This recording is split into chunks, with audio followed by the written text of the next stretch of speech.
وَأَلَّفَ بَيْنَ قُلُوبِهِمْ لَوْ أَنفَقْتَ مَا فِي الْأَرْضِ جَمِيعًا مَا أَلَّفْتَ بَيْنَ قُلُوبِهِمْ وَلَكِنَّ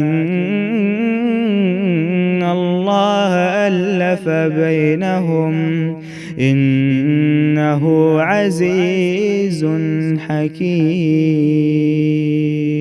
میں پہلا ہی لفظ اس پچھلے کے ساتھ ہے، ان کو وقتی محرمات کہتے ہیں، اور اس میں پہلی وہ عورت جو کسی بھی اور مرد کے نکاح میں موجود ہے، اس کے تذکرے کے ساتھ یہ آیت شروع ہوتی ہے۔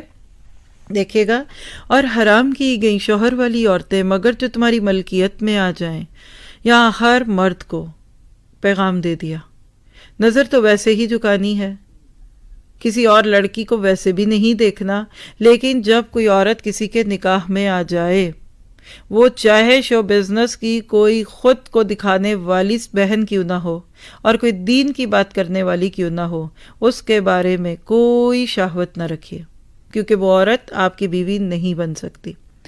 اللہ تعالیٰ نے یہ کام تم پر فرض کر دیے ہیں۔ افسوس کے ساتھ کہوں کہ پہلے تو ان میرڈ لوگوں کے افیئر زیادہ تھے، اب شادی شدہ لوگوں کے بھی کم نہیں ہے۔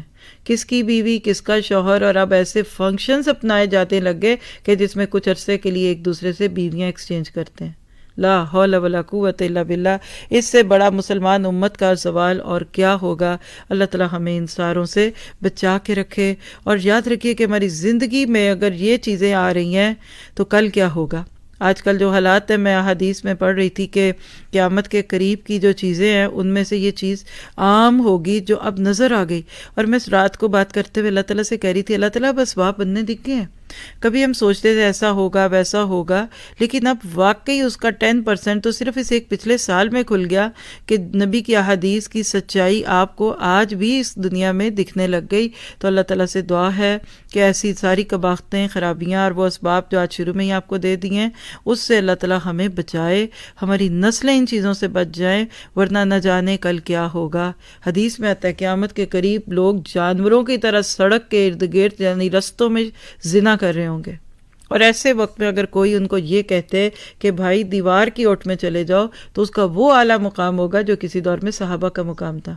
تو اب دیکھیے جس دنیا کو گندا کر کے پلیوٹ کر کے ہم جا رہے ہیں، اگر آج ہم نہیں بچیں گے، سوچیے میری بیٹی کل جب بڑی ہوگی پھر کیا ہوگا، میرا بیٹا جب بڑا ہوگا پھر کیا ہوگا، اور ابھی جو دنیا میں آئی نہیں نسلیں، پوتے نواسے، ان کا کیا بنے گا۔ پھر اس کے بعد آگے فرمایا، اور ان عورتوں کے سوا اور عورتیں تمہارے لیے حلال کی گئیں کہ اپنے مال کے مہر سے تم ان سے نکاح کرنا چاہو، برے کام سے بچنے کے لیے، نہ کہ شہوت رانی کرنے کے لیے، اس لیے جن سے تم فائدہ اٹھاؤ انہیں ان کا مقرر کیا ہوا مہر دے دو، اور مہر مقرر ہونے کے بعد تم آپس کی رضامندی سے جو طے کر لو، اس میں تم پر کوئی گناہ نہیں، بے شک اللہ تعالیٰ علم والا اور حکمت والا ہے۔ اور تم میں سے جس کسی کو آزاد عورت یعنی مسلمان عورت سے نکاح کی پوری طاقت اور وسعت نہ ہو، تو وہ مسلمان لونڈیوں سے جن کے تم مالک ہوئے ہو اپنا نکاح کر لے، اللہ تمہارے اعمال کو بخوبی جاننے والا ہے، تم سب آپس میں ایک ہی تو ہو۔ آج اس آیت کو پڑھ کر کوئی کہہ دے کہ دیکھا قرآن کہتا ہے، تو یاد رکھیے کہ آج دنیا میں لونڈیزم نہیں ہے۔ قرآن میں بار بار مختلف کفاروں میں ایک لفظ آتا ہے فَإِن لَمْ تَجِدُوا، پس اگر تم کوئی غلام نہ پاؤ، گردن آزاد نہ پاؤ، یہ اشارہ ہے اس بات پہ کہ ایک وقت میں دنیا میں غلامی نہیں ہوگی، اور یہ اسلام کا تحفہ ہے کائنات کو کہ آج دنیا میں نہ لونڈی ہے نہ غلام۔ تو گھروں میں کام کرنے والی عورتیں لونڈیاں نہیں ہیں، اور جسم فروشی کے لیے خود کو بیچاری بہنیں جو پیش کرتی ہیں وہ لونڈی کے مت میں نہیں آتے۔ لہٰذا اس آیت کو اپنی شہوت کو پورا کرنے کے لیے کوئی گھر کی ماسی یا باہر کی کسی عورت کے لیے حلال نہ کرے، کیونکہ اللہ تعالیٰ کے دین کو کھیل بنانے والی یہ بات ہوگی۔ اس لیے ان کے مالکوں کی اجازت سے ان سے نکاح کر لو، اور قاعدے کے مطابق ان کے مہر ان کو دو، وہ پاک دامن ہو، نہ کہ اعلانیہ بدکاری کرنے والیاں۔ نوٹ کیجئے گا، یعنی ایک لونڈی کے ساتھ بھی اگر اس کے مالک کی اجازت سے نکاح ہوگا تو پہلے چھپی دوستی نہیں ہوگی۔ آج آپ دیکھ لیجئے کہ دوستیاں پہلے ہوتی ہیں، اور کچھ دوستیاں ماں باپ کراتے ہیں۔ معذرت، مجھے معاف کیجئے گا، میری بہنیں ساری جو میرے اس جملے سے دکھی ہوں گی مجھے معاف کر دیں کہ کچھ برائیاں تو ماں باپ خود بھی کراتے ہیں۔ کیا منگنی ہو گئی ہے، جاؤ ذرا منگیتر کے ساتھ کھانا کھاؤ، جاؤ ذرا مل لو، کیوں آپس میں دوستی کر لو، ذرا اچھا رہے گا۔ گھر اچھا بنے گا۔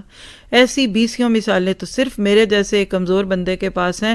4 سال کی منگنی میں وہ سسی پنو بنے رہے، ہی رانجھا بنے رہے، ادھر سے ادھر کے معاملے رہے، اور شادی کے صرف 4 ماہ کے بعد گھر ٹوٹ گیا۔